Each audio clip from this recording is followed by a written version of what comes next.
Jika sau dolek kejirau ka kanita su babaw dahagan ni. Wada su mskia hanasun ka dagayak Taroko niyo. Taan su paru bi dahagan. Sebikan utuh madu alay. Silong niyo makairik mapos ka enaw. Karena kedesan niyo biyak bimudus selegu mendekabi melubo ini sangai.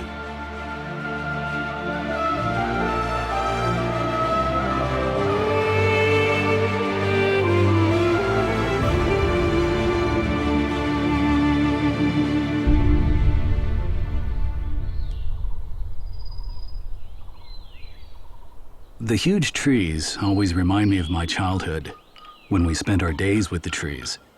I loved to climb up to the top of the tree and look afar. We were always playing and showing off around the trees.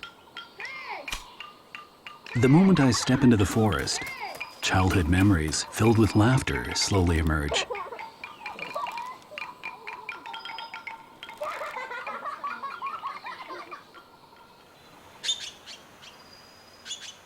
When I was little, many trees surrounded my tribe. Many species of birds chose to build their nests in the tall and dense trees. There were also brightly colored chrysalis and leaf-like pupa. At dusk, the butterfly slowly emerges from its chrysalis. There are wild bees in the bushes, and the cicada is just shedding its skin. These childhood experiences are nature's most generous gifts to me.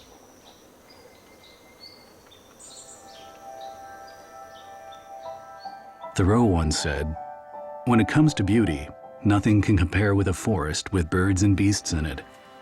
Undoubtedly, the forests are guardians of wilderness, pulsating with strong life forces.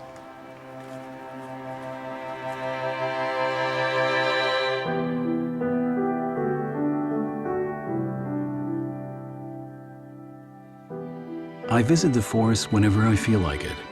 Not least because the varying seasons and times have different surprises in store for me. The unassuming little orchid hanging on a branch, the Indian pipes that appear out of the blue on the rocks after the rain, the eye-catching mushrooms on a withered branch, the mists that come rolling over the jagged mountains. All these move me beyond measure.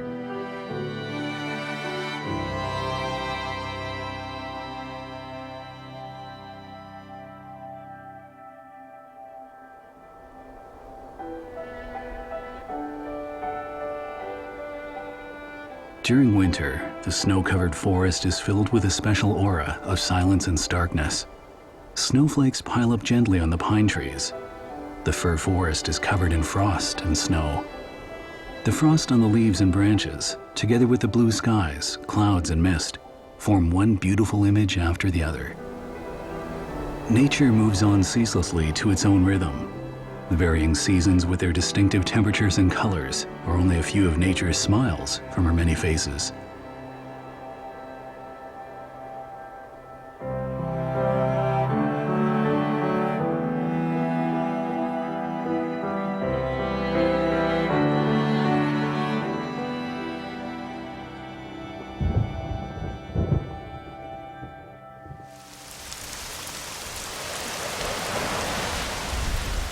When it comes to typhoons, we only think of disasters and destruction. But consider this. Every tree still standing strong in the forest is a survivor of typhoons. The trees have long since developed the stances to withstand tumultuous and hurried winds. Rounded in short canopies, flexible branches with many forks, resilient and slightly elongated leaves. These are telltale characteristics of trees that have been subjected to repeated assaults of typhoons.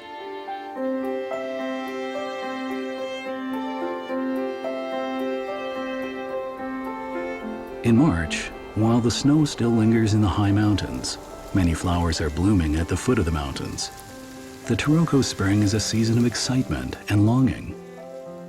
When the laurel tree puts forth its first tender leaf, its blossoms are already blooming at the tips of the branches. The pleasing palette of spring foretells many intriguing and wonderful tales to come.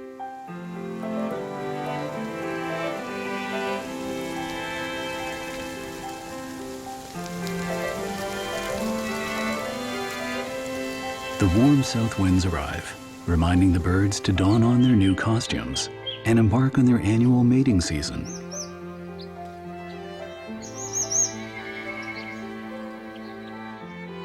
Bird songs and calls are ways of transmitting their feelings.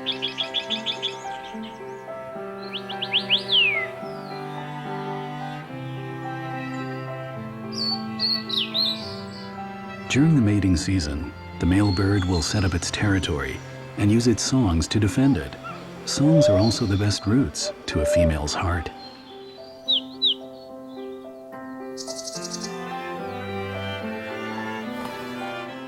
The proud ferruginous flycatcher is now using the withered branch as a stage to perform its courtship dance.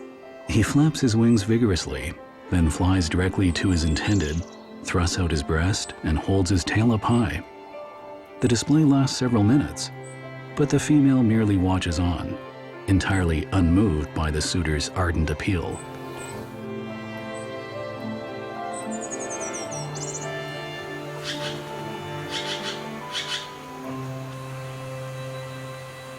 It is no easy task to attract and keep a partner. You have to sport a beautiful plumage, complete with an excellent repertoire of song and dance. And the occasional indulgence and gifts are necessary tactics as well. And of course, let's not forget the fights between rivals.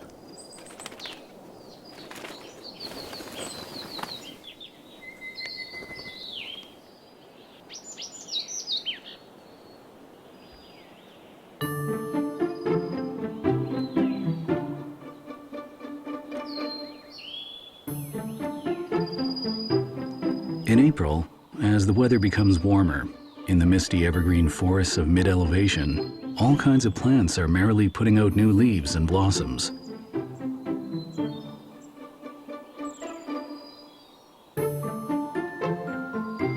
As food sources increase, the Taiwan yuhina cannot resist its urge to join the mating frenzy.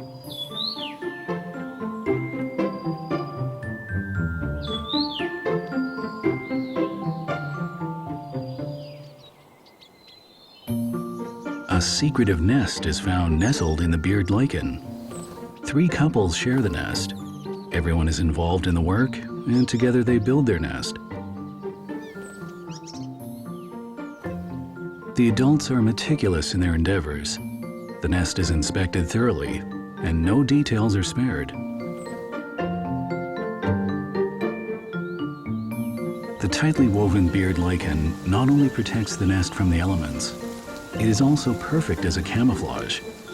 If the birds had not been flitting in and out, and so giving the game away, the nest would remain hidden.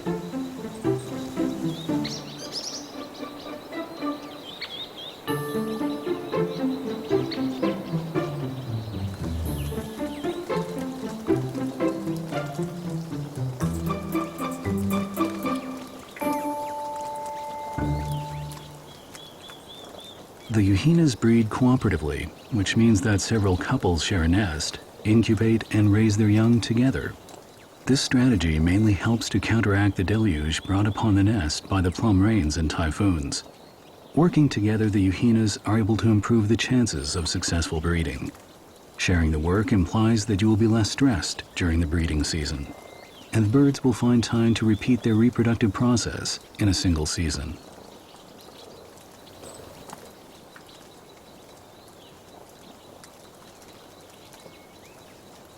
The cooperative breeding behavior of the yuhinas is extremely rare. Out of more than 10,000 species of birds in the world, less than 20 species practice this approach.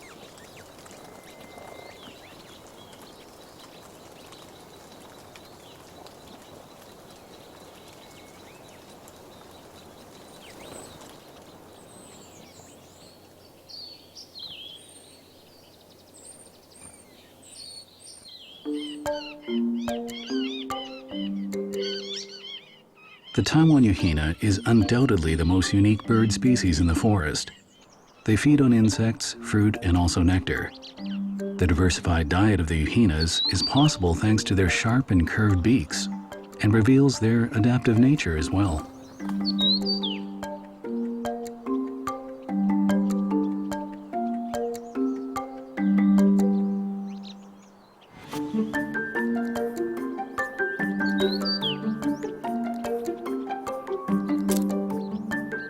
Different species of birds are like hunters, equipped with different types of tools.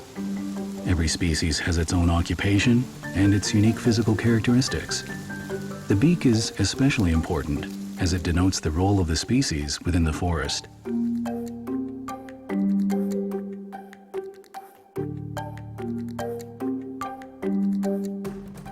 Birds of the forest exhibit many intriguing characteristics and provide ample room for imagination.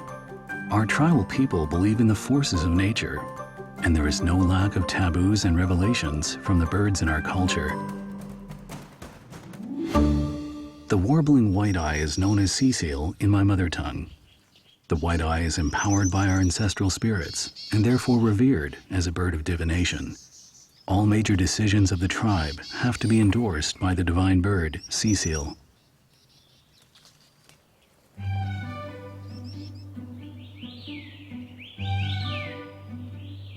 The relationship between birds, flowers, and fruit is a clever arrangement by nature. The plants attract the birds with the colors and shapes, offering the birds with fulfilling fruit, while the birds in return provide free delivery for the plants.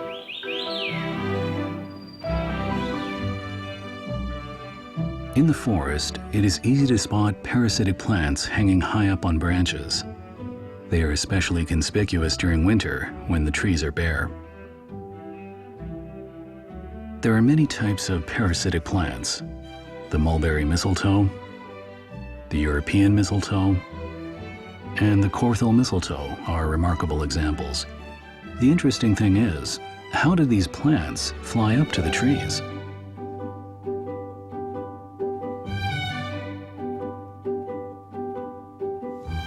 During April and May, the forest colors are as rich as can be.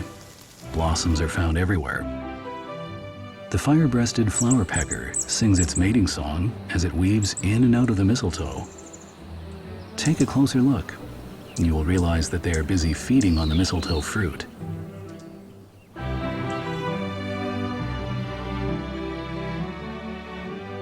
The bird will first bite through the skin of the fruit, and then swallow the flesh and seeds. The seeds of the mistletoe are coated with sticky fruit gel that will enable the seeds to attach firmly to its host upon excretion. Having seeds that fly up to the trees for germination is definitely the secret that keeps parasitic plants well and alive.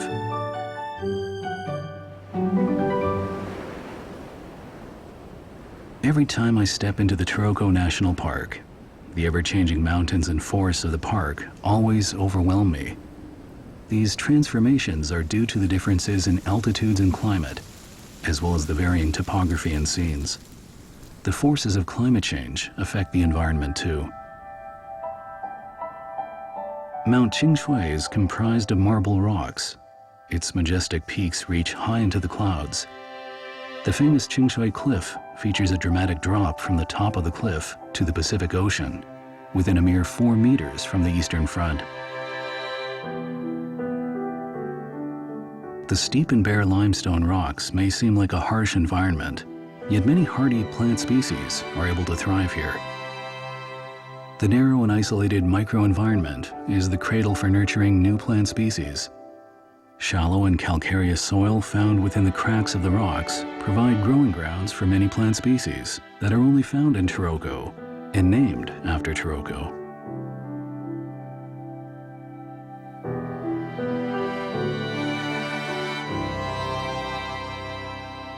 At a height of 3,742 meters, Mount Nanhu is the tallest mountain within the park.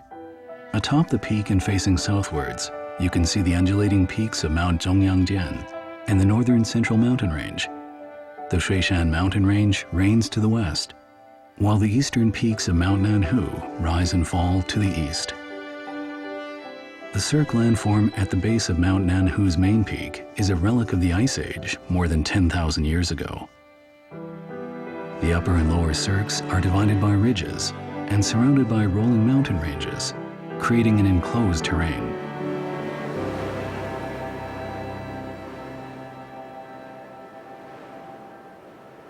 On this isolated land grows Taiwan's most impressive upright juniper forest. which stretches all the way down from the eastern peak of Mount Nanhu. The Yushan juniper is Taiwan's most highly distributed plant species. In areas where the trees are regularly subjected to tempestuous winds and heavy snowfall, their shapes have taken on twisted, floating, and fantastic forms. These trees have thrived despite a most challenging environment and have survived for over thousands of years.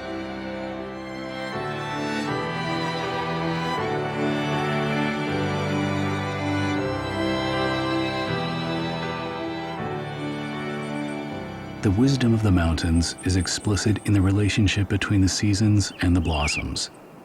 If you ever visit Mount Nanhu in May, from Mount Shenmazhen through Uyan Peak all the way to the Cirque, you will be greeted by an overwhelming sea of Yushan and Nanhu rhododendrons along the way.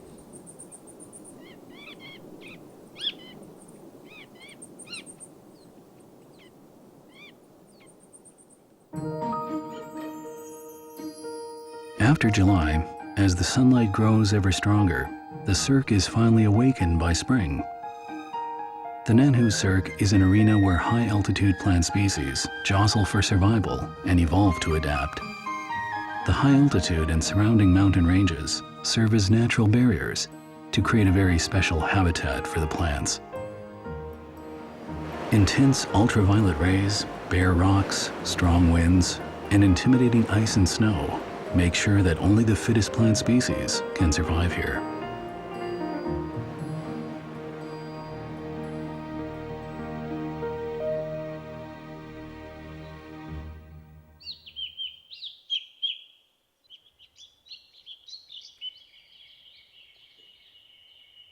Apart from the birds and plants, Taroko's forests are also home to many species of mammals, which are both rare and elusive.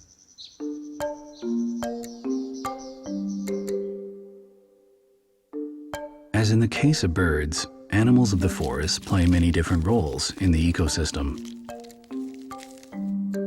Some animals look for food up in the trees. Some seek fulfillment on the ground. Some climb. Some fly.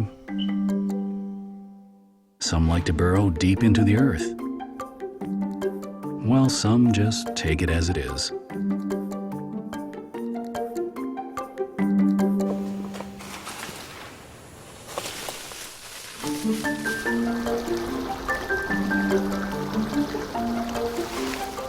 It is most exciting to get close to a wild animal and observe it. I still remember how touched I was the first time I saw a civet cat coming out of its hole. These nocturnal animals have rather pointy snouts, round ears, stripes and spots on their bodies, and rings on their tails. Equipped with extremely sensitive senses of hearing and seeing, they are naturally very agile and noiseless in movement. Not many people have seen them in the wild. Because of its camouflaging fur and its elusive behavior, the civet cat is also known as the magic cat. It is listed as a rare and endangered species.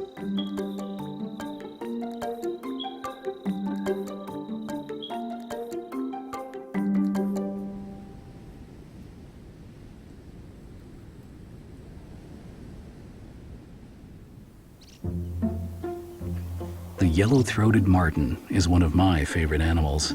It moves swiftly and is an expert climber.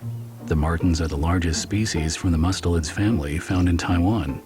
Its body length, tail included, is about 80 centimeters long.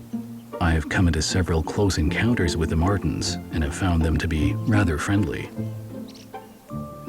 I was truly delighted and thrilled to be so close to such innocent animals. After all, they are a ruthless threat to many species of birds and animals in the forest. In the past, there were very few yellow-throated martens, and therefore not easy to spot. But nowadays they are quite often seen in the wild. The widespread conservation efforts of the national park are paying off.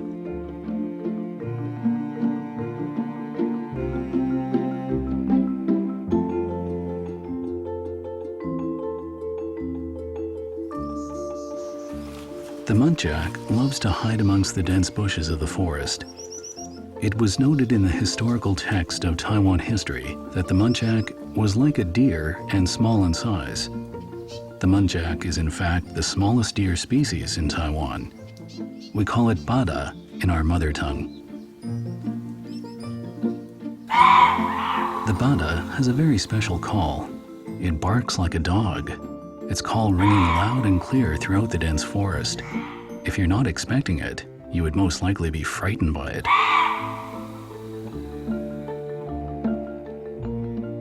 The male muntjac has antlers that will grow up to 6 to 7 centimeters long, while the female deer does not grow any. The bada feeds on young leaves, flower buds, fruit and fallen leaves in the undergrowth of the forest. After a meal, they will find a secret spot in their territory to regurgitate their food.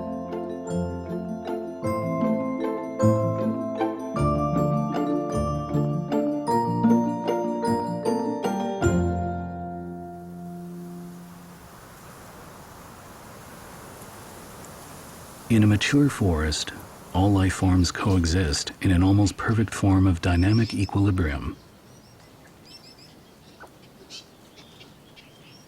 The red-bellied tree squirrel is an important disperser of seeds in the forest, thanks to their habit of moving and storing food in different places. During times when food is scarce, squirrels will chew on tree bark. This becomes a problem when the forest is overpopulated with squirrels. Every time I watch the Indian black eagle soar majestically through the forest, I go into a state of rapture. This is of course partly because the eagle is such a rare sight, but also because of its kingly appearance. The Indian black eagle is listed as a rare and protected species. It is an endangered bird of prey as well. When gliding, its wingspan can reach 180 centimeters long. During the breeding season, the eagle chooses to build its nest on the branch or on a bird nest fern of a huge tree. On top of the canopy, this little eagle is embarking on a new journey under the care of his parents. Every day, they bring back their chick freshly hunted food. They like to feed the young of others to their young. The daily menu includes birds, mice, flying squirrels, and squirrels, with baby squirrels topping the list. We can easily identify the role of the large birds of prey in the forest.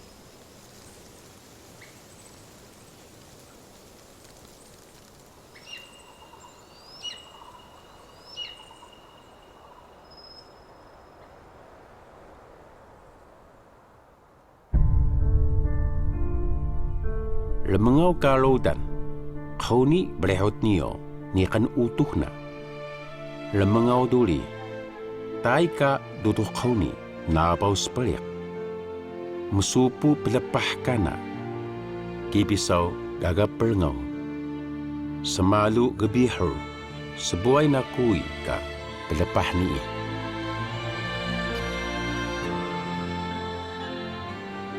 Undoubtedly, the forests are home to a myriad of life forms. They're generous in their provisions and creators of a healthy environment. The forests are very much like our human societies. There are different layers, species, and individuals interacting in intricate spaces. Every species has its own special needs, and the sustainability of all links is paramount.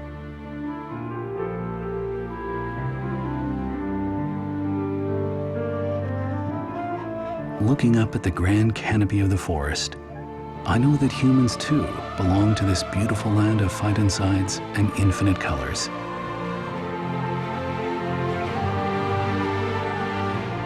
The plants, birds, and beasts that I see are divine and awe-inspiring in my memory and experience. Everything is interconnected. All are bonded inextricably.